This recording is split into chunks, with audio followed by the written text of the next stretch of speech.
Manipur Lengaki Home Minister Govindas Kontho Zamna Luchingba MLA Gitim Amana Kamzong District ki Z-Choro Namlee Amasung Wanglee da Hausi Oiriba Fibam Singh Hakting Yengsinkhre Yengsinkhre da MLA Thongam Bishwajit MLA Kashim Washum MLA Ramuiba MLA Thangzam Arun Kumar Amadi MLA Abdul Nasir Su Sarukyaki Khongsaradуда Minister Govindas Amasung Mahaki Kangbuna Awa Ana Mayoknariba Khunja Nupi Singhasu Unaduna Makuigi Awat Apa Amadi Apambana Chingba Kaya Take Awa Chaitheng Mayoknariba Khul Singi Phibam Su Yengsinkhre Khunja Singna Nangliba Awaba Sing Kokhananaba Amadi Tangdu Leitaba Miyamgi Yaifa Thaurang Amasung Security gi Fibam Hena Fagatnaba Angamba Thakta Thabak Tawguni Haina Minister Govindas Kontho Zamna Thazaba PK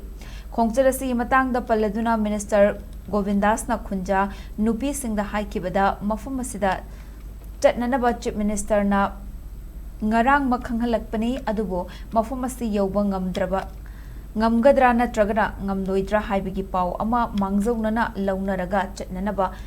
Taurage Haiduna ngasi ayuktagi MLA Singaloinana Khongsalakpani haike Magna Makhatana Fungdokibada Khunai Amagi Afaba Pumnamag Ima Ibel Singna Purakpa ngaktani Langi matamdasu Ima Ibel Singna Achauba Thodang Lauraga Taisinanaba Puraklibane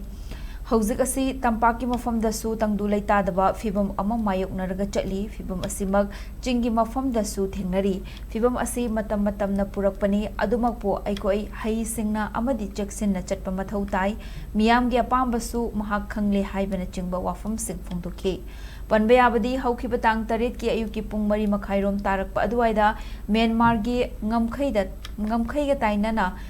Kamzong District ki Z-Choro Namlee Amasung Wanglee da Myanmar da best over KNAB gini chingnaba Kader Singna attack Chatharamki Thodoguda Z-Choro Khulgi Yum Kundrom Amadi Namlee Amasung Wanglee da Yum Amadi Dukan Punna Tararom Su Mai Thadoklam Kibani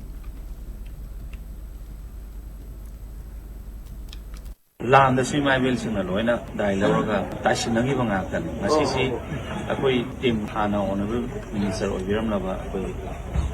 Bishoti Sahib, Wanglee Pagi, Arun Sahib, Lidongi, Nasir Sahib, Ram Sahib, Payam Chapuna, Yamba, Takasim, in the Honorable MLA. Simari ngarang dari pusat lagam pamsi lagi deh. Aku pun nak sebesi honorable chief minister nak koi si ngarang bak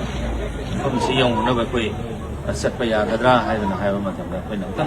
pau lauraga kudak heksang macam dah koi yobang yang kadra ngamoy dah hai besi pau lauraga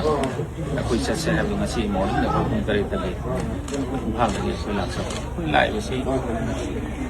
Imphal on dah sumangai Pedi dah sumangai koi awana mayam nangba saya